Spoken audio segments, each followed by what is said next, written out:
Session 11, Cycle Time. Cycle time is the time it takes for inputs to become outputs. For a production process, if raw material is input into the process at 8 a.m. and the first unit of output from that raw material comes out at 12 p.m., the cycle time of the process is 4 hours. Reducing cycle time is not about pushing the process operators to work harder and faster. It's about improving the processes to make them more streamlined and more reliable. Reducing cycle time can increase throughput in sales, reduce in-process inventory, increase on-time performance, and reduce labor cost, increasing profits, cash flow, and return on investment. Reducing cycle time is often the easiest and quickest way to improve an operation's profits and cash flow. Cycle time can be broken down into 4 components: processing time, queue time, setup time, and downtime. Processing time is the time spent modifying or adding value to inputs. Queue time is the time in-process inventory sits idle waiting to be processed. Setup time is the time a process is idle while being readied for processing. Downtime is the time a process is idle due to problems such as equipment failures. The process formula can be used to calculate cycle time. The formula states that cycle time equals in-process inventory divided by throughput. In-process inventory is the quantity of inventory that is within the process. Throughput is the amount of output a process creates during a period of time.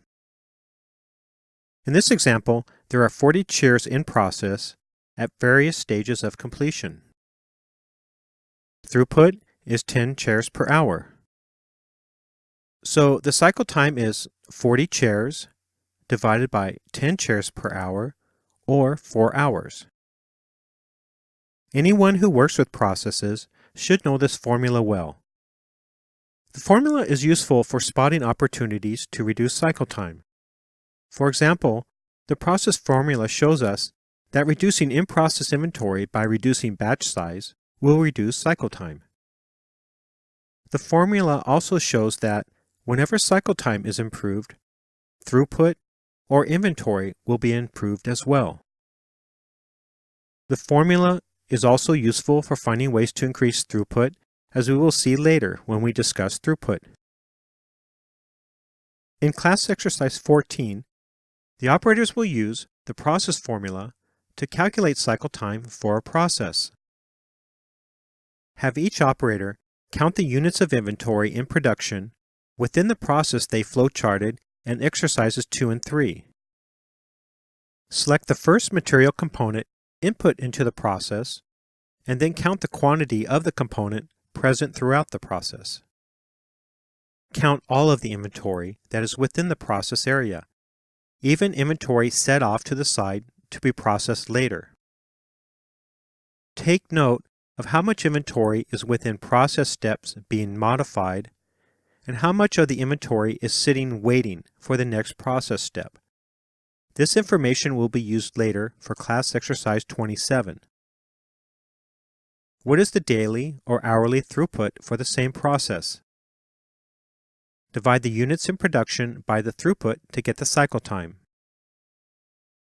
The calculation can be done using any time measurement, seconds, minutes, hours, days, months, etc. Which one is best depends on the situation. For class exercise 15, the operators will calculate the cycle time for an entire work cell. They will count all the units of production within a work cell and divide by the throughput for the work cell. Start a run chart for work cell cycle time and update monthly. Can you combine class exercises 14 and 15? Sure. In class exercise 14, some of the inventory was counted.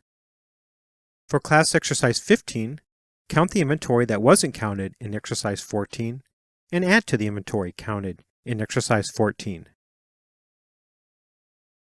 In session 12, we will look at the value-adding component of cycle time.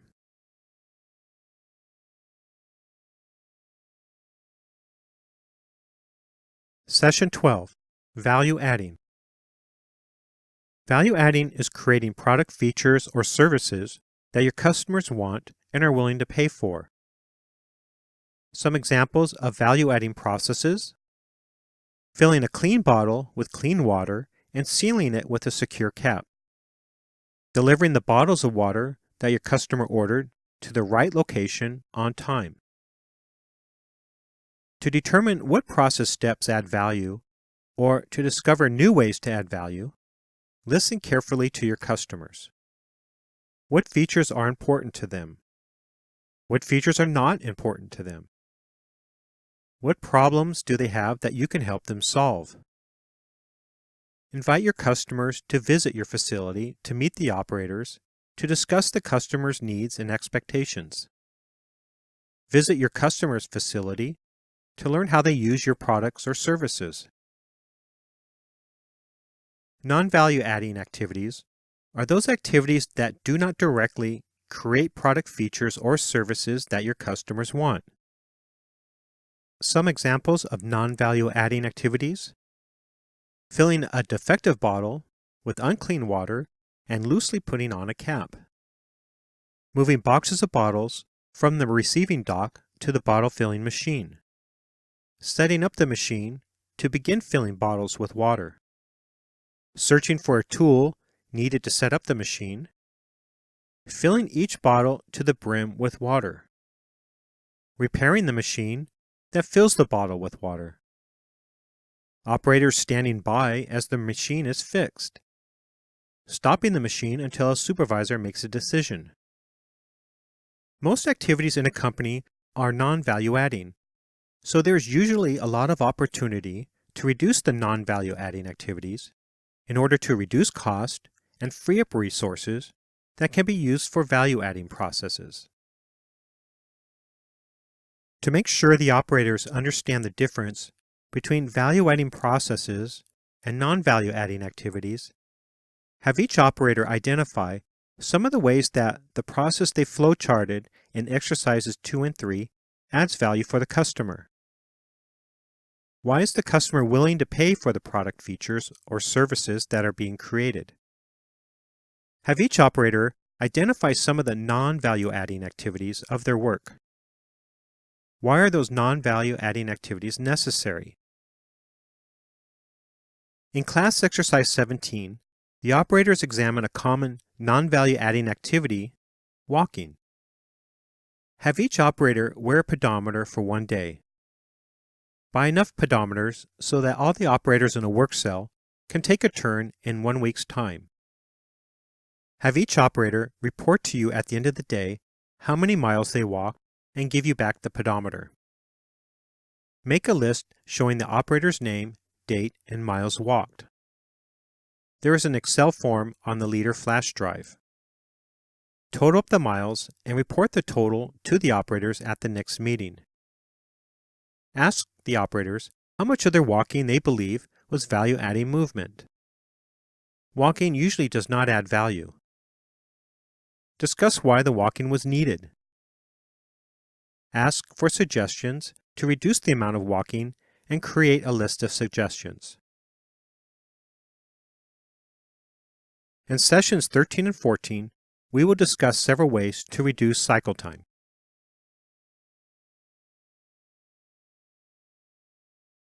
In sessions 13 and 14, we will discuss different ways to reduce the 4 components of cycle time: processing time, queue time, setup time, and downtime.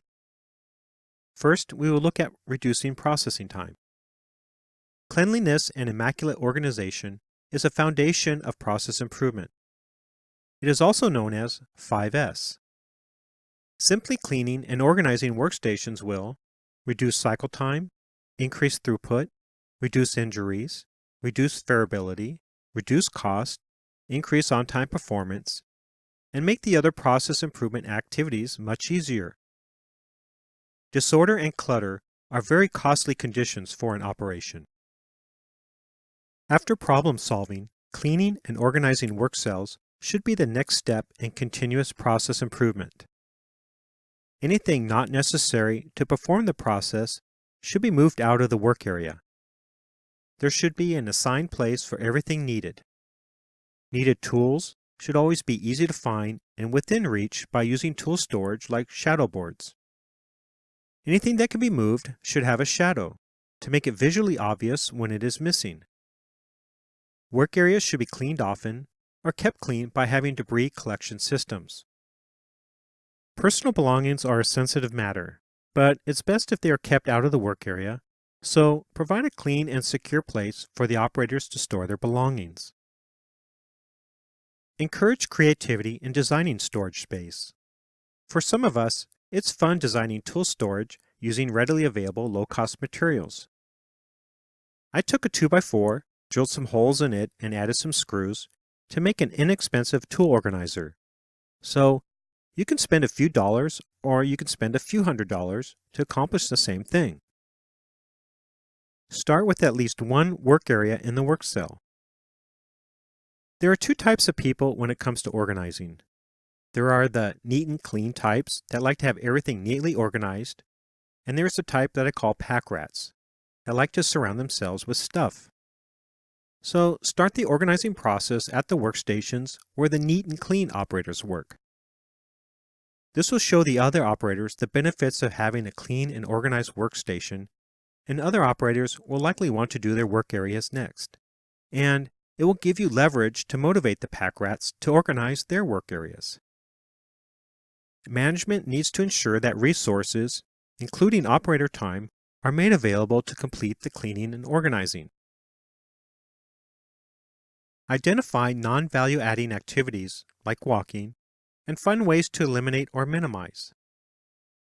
First, identify all the tasks that add value for the customer, then seek out ways to eliminate or minimize all the other activities. Design workstations and processes to minimize operator motion. Only some operator motion adds value. Identify the motions that do add value and seek ways to eliminate or minimize the non-value-adding motion. Using the workflow diagram of the work area, brainstorm with the operators to find ways to minimize the movement of inventory. Conveyors can be used to move inventory. Rearranging work cells can reduce operator motion. Staging materials next to operators will reduce operator walking. Decision-making process steps can be shortened by empowering operators to quickly make commonly required decisions. Look for ways to combine process steps so they can be performed simultaneously instead of sequentially. Using the flowcharts, seek opportunities to perform process steps simultaneously. Make sure the right tools are being used for each task. You can consult with suppliers to ensure that the proper tools are in use. Automation technology may be available to reduce processing time. Attend trade shows to see what tools or technology are available. Most in-process inventory is sitting and waiting in a queue. So, reducing queue time is often the easiest way to reduce cycle time and reduce inventory. Reduce the transfer batch size between process steps by using equipment such as conveyors. Balance the process so that all process steps have the same cycle time. Identify and eliminate bottlenecks within the process. We will discuss bottlenecks in Session 16. Do not start work on a production work order unless all the materials needed for the work order are available. Reducing setup time will increase throughput, leading to more sales. Reducing setup time may also allow batch size to be reduced, which will reduce cycle time and in-process inventory. Setup time can often be reduced by creating specialized tooling or jigs to speed up setup processes. Setup is a process, and setup cycle time can be reduced by using the same methods discussed in Session 13. Consider how a tire can be changed in a matter of seconds in the pits of a racetrack. Reducing downtime will increase throughput and on-time performance. When equipment goes down, bells, lights, or phones can be used by operators to quickly communicate to maintenance personnel. Maintenance personnel should respond rapidly to equipment that is down. Downtime can be reduced by improving preventative maintenance processes. Prepare a Pareto chart of the causes of downtime. And do a root cause analysis of the different causes of downtime as shown on the Pareto analysis. Do the operators ever stop the processes to make decisions? Or maybe they have to get a supervisor to make a decision? Train and empower operators to quickly make frequently required decisions. The operators have now been introduced to several different tactics for reducing cycle time. For class exercise 18, ask the operators what cycle time reduction tactics could be used in their workstations. Each operator brings a different perspective, so each operator may see different opportunities to use one or more of the cycle time reduction tactics discussed. Challenge each operator to think of at least one way to reduce the cycle time of the processes that they work with. Coming up next, Session 15, Throughput.